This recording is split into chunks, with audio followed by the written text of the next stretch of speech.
É um prazer muito grande nós estarmos juntos mais uma vez nesse nosso encontro de reflexão, meditação no Evangelho, sempre na esperança de que o Deus da vida exploda em graça, e cores, e luz, e discernimento no interior de cada um de nós. Eu quero ler um texto que está no Evangelho de Mateus, que é a parábola do joio no campo de trigo. E diz assim o texto em Mateus, no capítulo 13, do verso 24 ao verso 30. Outra parábola lhes propôs Jesus, dizendo: O reino dos céus é semelhante a um homem que semeou boa semente no seu campo. Mas enquanto os homens dormiam, veio o inimigo dele, semeou o joio no meio do trigo e retirou-se. E quando a erva cresceu e produziu fruto, apareceu também o joio. Então, vindo os servos do dono da casa, lhe disseram: Senhor, não semeaste boa semente no teu campo? De onde, pois, vem o joio? Ele, porém, lhes respondeu: Um inimigo fez isso. Mas os servos lhe perguntaram: Queres que vamos e arranquemos o joio? Não, replicou o dono da casa, para que, ao separar o joio, não arranqueis também com ele o trigo. Deixai-os crescer juntos até a colheita, e no tempo da colheita direi aos ceifeiros: ajuntai primeiro o joio, atai-o em feixes para ser queimado, mas o trigo recolhei-o no meu celeiro. E aí algumas coisas acontecem, Jesus despede as multidões e o verso 36 prossegue dizendo: Então, depois de despedidas as multidões, foi Jesus para casa. E chegando-se a ele os seus discípulos, disseram: Explica-nos a parábola do joio do campo. E ele respondeu: O que semeia a boa semente é o Filho do Homem. O campo é o mundo. A boa semente são os filhos do reino. O joio são os filhos do maligno. O inimigo que semeou o joio no campo de trigo é o diabo. A ceifa é a consumação de todas as eras. E os ceifeiros são os anjos. Pois assim como o joio é colhido e lançado ao fogo, assim será na consumação do século. Mandará o Filho do Homem os seus anjos, que ajuntarão do seu reino todos os escândalos e os que praticam a iniquidade, e os lançarão na fornalha acesa. Ali haverá choro e ranger de dentes. Então justos resplandecerão como o sol no reino de seu Pai. Quem tem ouvidos para ouvir, ouça. Olha aqui para mim. Nós temos aproximadamente 20 minutos para nós aqui, só para nós, conversarmos e tentarmos entender e trazer para o coração o sentido dessas palavras de Jesus, e mais do que o sentido, a força de experimentar cada uma dessas verdades como uma consciência para nós, não para os outros. Se você sentou aí, ou parou para me ouvir, dizendo: bom, quero saber o significado dessa parábola do joio e do trigo, porque se eu souber, eu vou ter o que dizer para as pessoas hipócritas, que eu acho que apenas aparentam ser sem ser. Então você está perdendo o seu tempo, porque o evangelho que a gente ouve só faz sentido se for para nós. Quando a gente ouve na expectativa de que ele seja para os outros, ele não faz nenhum sentido, não lava nada, não produz nada, não cura nada, não realiza o bem que ele propõe. Você me entendeu? Pois bem, voltando aqui ao que Jesus disse, ele fala com uma simplicidade enorme, quando ele diz que o reino de Deus é semelhante a um campo, a um homem que tem um campo e semeia trigo nesse campo. Depois de um tempo, no meio do trigo, começa a aparecer uma erva que é extremamente idêntica e semelhante ao trigo, mas que se diferencia dele justamente na hora em que é tempo de dar fruto, é tempo de mostrar-se ao que veio, é tempo de revelar a natureza do próprio ser. E aí o trigo desabrocha em manifestações de algo que vem a ser essencial para a vida, como o pão, por exemplo, e o joio produz nada. O homem tem um campo, semeou nele o trigo, de repente começa a brotar junto com o trigo o joio. E os que o ajudavam procuram-no e dizem a ele: olha, tu não semeaste trigo? Não foi semente de trigo que tu nos deste para botar lá? Como é então que apareceu o joio no meio do trigo? Aí o dono do campo disse: foi sabotagem. Um inimigo fez isto. E os seus servos perguntaram a ele: queres que vamos e arranquemos o joio? E aí ele lhes disse: não, de modo algum, para que na tentativa de arrancar o joio, vocês não arranquem também o trigo. Por uma razão muito simples. Quantos pés de joio valem um trigo? Jesus está dizendo que a vida que é genuína, que é essencial, que é trigo, tem que ser protegida a qualquer custo, ainda que o custo seja ficar com a suspeição de que aquilo que está ao lado seja apenas joio e que, portanto, não mereça estar naquele lugar, e a tentação é arrancar aquilo dali. Jesus disse: não. O valor de um trigo é incomparável. Joio é mato. Foi um inimigo que fez isso para sabotar essa maravilha. Mas já que nós não podemos ter o ideal, que era um campo só de trigo, sem joio, então vamos tentar preservar o trigo, ainda que isso signifique deixar o joio crescer.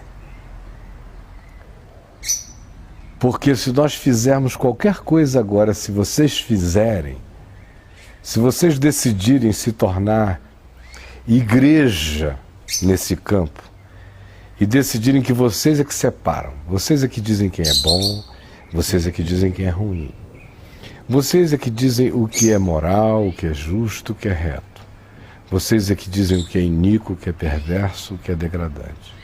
Vocês é que, se vocês vierem a se tornar entes que acham que têm o poder de entender a natureza das coisas, se vocês surtarem, e no surto de vocês desejarem ser como Deus, conhecedores do bem e do mal, na natureza dos outros seres humanos, o que vai acontecer é que não só isso vai ser um mal horrível para vocês, porque quem quer que exerça esse papel se diaboliza. Não só será um mal horrível para vocês, está dizendo Jesus, mas também mais do que isso, como vocês de fato, e de fato mesmo, não conhecem o coração de ninguém. Vocês não conhecem nem o coração de vocês mesmos. Como é que vocês vão conhecer o dos outros? Vocês podem correr o risco de arrancarem o trigo na tentativa de tirar joio e de com as próprias mãos purificarem o campo, o mundo, a terra, a vida, a existência. Eu estou dizendo isto e você diz, mas por que você me fala isso? Por uma razão muito simples. Eu estou falando isso a você porque Jesus está dizendo com toda clareza que o joio existe. Existem pessoas que estão entre nós para serem sabotadores da vida.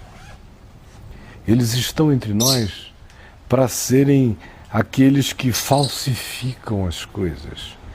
Eles estão entre nós para serem aqueles que parecem ser. Eles estão entre nós para tentarem crescer à sombra de algum fruto, parecendo com o que seja, sem que de fato seja. Em todos os lugares. Porque Jesus disse que esse campo é o mundo. Portanto, essa não é uma parábola, como a igreja faz que as pessoas crerem, cuja aplicabilidade tem a ver no interior da igreja. Ela é muito mais ampla, tem a ver com o todo da vida. O campo é o mundo. O que Jesus está dizendo é que o reino dele é um reino que está sobre tudo, inclusive sobre este mundo, que tem o seu príncipe, que é o diabo, mas que no fim, como joio perverso e semeador de joio no campo do mundo, acaba sob a soberania e o poder desse, cuja onipotência é silenciosa, é sutil e é no fluxo da vida, sem violência e sem estupro, a soberania de Deus. Jesus diz, o campo é o mundo, portanto, ele está falando que o joio está presente em todos os lugares. Na sua casa tem joio, na sua família, entre os seus parentes, entre os parentes da sua mulher, ou na casa da sua nova namorada. Na sua igreja, nem se fala. Ou entre os seus amigos, também. O joio está presente em todo lugar. Assim como há trigo em todo lugar. Porque originalmente quem semeou, semeou trigo. Quem semeou foi Deus, o Pai. Aí de repente, quando a vida se desenvolve, a gente começa a ver as outras manifestações, a gente começa a levar sustos, a dizer, não sabia bem que era isto, está parecendo com algo improdutivo, inútil, sem significado, sem sentido. E aí a gente sente isso e começa a se perguntar o que a gente tem que fazer. Primeiro, vai a Deus. Tem gente que chega logo culpando. Escuta, não foi o Senhor que criou tudo? Como é que está tão cheio de joio em volta de mim? Não era boa a semente? Começam a surgir logo essas indagações para Deus, feitas por mim e por você. Aí a gente tem mais do que isso como resultado. Já começam a surgir os espíritos violentos. Tu queres que nós vamos lá e arranquemos o joio? A linguagem é de arrancar, é de extirpar, é tirar pela raiz.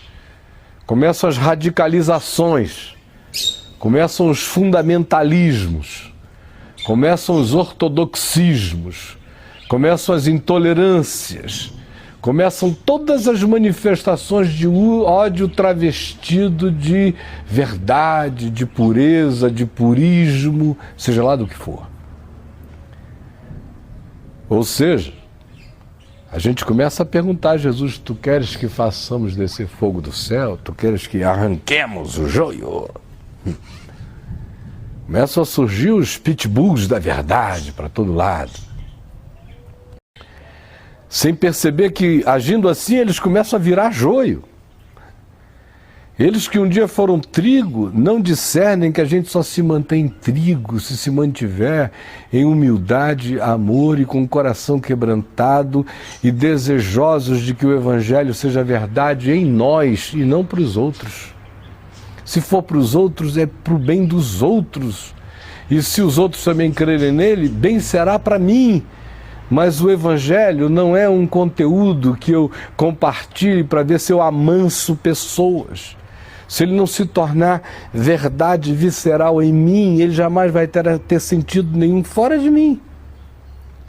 Então o indivíduo, se deixando tomar por esse espírito de quem diz eu sei o que é certo e o que é errado, eu comi do fruto da árvore do conhecimento do bem e do mal, eu sei discernir o joio do trigo, começa a ficar violento, começa a ficar dono da verdade, começa a virar joio sem perceber.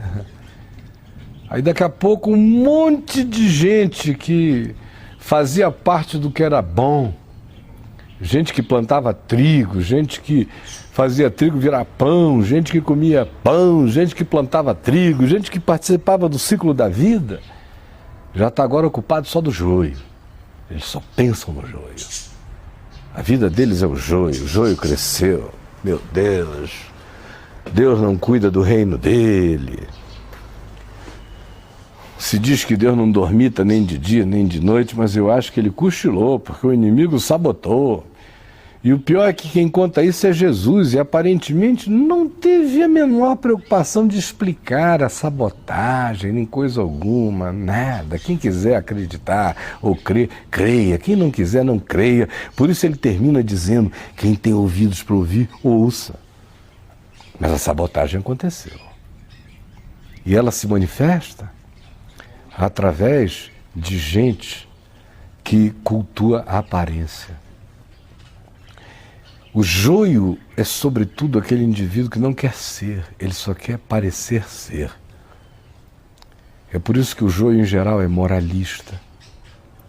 Moralista, judicioso, legalista, perversamente, malignamente meticuloso na busca de defeitos, de erros. Ele quer encarnar manifestações aparentes do que seja ético, do que seja justo, e ele se jacta disso, ele se gloria disso. Ele vive para defender essas causas, ele faz outdoor disso aí, mas ele mesmo não traz nada disso para dentro dele. Ali no Congresso, ele pode fazer parte de comissões de direitos humanos, de coisas, como diria o outro, do diabo a quatro. Mas nada disso, de fato, tem entrado nele. Ele só quer parecer ser. Ele é um cara que joga para a plateia o joio. Ele é o sujeito que veste a cara, que parece que é, mas não é, entendeu? E ele sabe disso, assim como você sabe disso. Não é. Ele só joga para parecer ser. Ele não está nem um pouco preocupado em ser. Ele só quer que os outros pensem. Por isso o negócio do joio é a reputação. O joio adora uma reputação, ele vive da reputação. O joio é aquele tipo que paga os advogados mais caros do mundo para limparem o nome dele, porque ele vive da reputação. O joio não tem nada dentro dele, ele não tem fruto para dar, ele não tem carnegão, ele não tem densidade, ele não tem raiz. Ele vive do que ele aparenta ser. Por isso, o negócio dele é aparência. É o que os outros pensam, pensa o joio. É o que os outros, com esses olhos tão superficiais, veem, imaginam o joio. O joio vive, portanto, dessa coisa fashionable. Ele vive só do que é moda de conduta. Ele é politicamente correto. O joio está profunda e radicalmente concentrado na ideia de que ele tem que dar certo na vida, e ele só dará certo na vida se ele encarnar a média ponderada de conduta moral para os outros. O que ele faz na internet, os sites nos quais ele entra, os fetiches que ele alimenta, as casas de swing que ele frequenta, todos os bacanais dos quais ele se serve, a visão objetica que ele tem da vida, não sendo capaz de valorizar o outro, de amar ninguém, nada disso importa. Ele sorri, ele é diplomático, ele é legal. Que não tem nada dentro dele, não importa. Who cares? Pergunta o joio. O que importa é que eles pensam que esse monte de informações que eu tenho para trocar, porque eu leio a Veja, isto é, a Época, a Carta Capital, eu leio os jornais antagônicos para saber o que cada um pensa, para ter o que dizer, para alimentar as festas, para chegar com o meu humor borboleteante. Isso é que importa. O fato é que aqui dentro está tudo desconstruído, não tem nada, não interessa. A gente vai levando, diz o joio. É assim que o joio é. Ele se alimenta disso e vive disso. Tem muito joio me ouvindo agora. E sabe por quê que Jesus não deixa o joio ser arrancado no campo de trigo? Por algo que não está dito nessa parábola, mas que ele nos ensinou a crer no curso do Evangelho como sendo uma possibilidade mais do que real, um milagre de fato, impossível para os homens, mas possível para Deus, que é a conversão do joio em trigo. Que é quando o joio se arrepende de ser joio, porque na natureza, no reino vegetal, quando o trigo é trigo para sempre. Quando o joio é joio para sempre. Mas no mundo espiritual e existencial, trigos podem se corromper, desaprender o bem, perder a alegria do amor, esfriarem-se e tornarem-se inúteis e improdutivos como o joio que vive da disfarçatez e da aparência, do mesmo modo em que no mundo espiritual, joios podem se arrepender da opção pela preguiça existencial, pela disfarçatez, pelo esconderijo, pelo mundo do faz de conta, da fantasia, e assumirem a busca do que é, do que pode ser, começando dentro deles e de repente frutificarem para serem trigo no mundo. Esse é o grande mistério do Evangelho. Esse é o milagre impossível aos homens, mas possível para Deus. Então esta parábola, que eu poderia continuar falando acerca dela o resto da minha vida, porque ela é inesgotável, os elementos subjacentes, correlacionados, sistêmicos de toda ela que se aplicam em tudo que é lado da vida, são tão assombrosos que eu poderia falar aqui para sempre. Mas hoje, por ela, eu estou dizendo a você as coisas que eu disse e convidando você a arrepender-se de ser um trigo tão aflito com a existência do joio que deixou de produzir fruto bom na vida, que está virando joio, perversinho, cheio de juízo, de moralismo, de legalismo, de maldadezinha, religiosinho, feinho, dizendo eu sou melhor, eu sou trigo, coisa cebosa é você. Dá para você se arrepender. Estou aqui dizendo que o joio não precisa ser joio, não precisa ser uma Gabriela joio que nasceu assim, vive assim, morre assim, sempre joinho. Se você está vivo nesse dia chamado hoje, está ouvindo o Evangelho que eu estou anunciando a você em nome de Jesus, creia nele. E aí o trigo volta a ser plenamente trigo. O joio tem sua esperança de vida e de graça. Do contrário, os trigos obcecados pelo joio e os joios, totalmente fatalizados pela sua própria condição perversa, acabarão na mesma ceifa ajuntados e jogados no mesmo lugar, que começa com choro e termina com extinção. Mas nós estamos vivos hoje. Não é para ninguém ficar dizendo eu nasci joio, vou viver joio, vou morrer joio. E também não é para ninguém se auto-enganar com a presunção de ficar dizendo eu nasci trigo, vou viver como trigo, vou morrer trigo, aleluia, eu sou trigo, mas por isto eu fiscalizo tudo que é joio em volta de mim. Aí você já é joio e não sabe.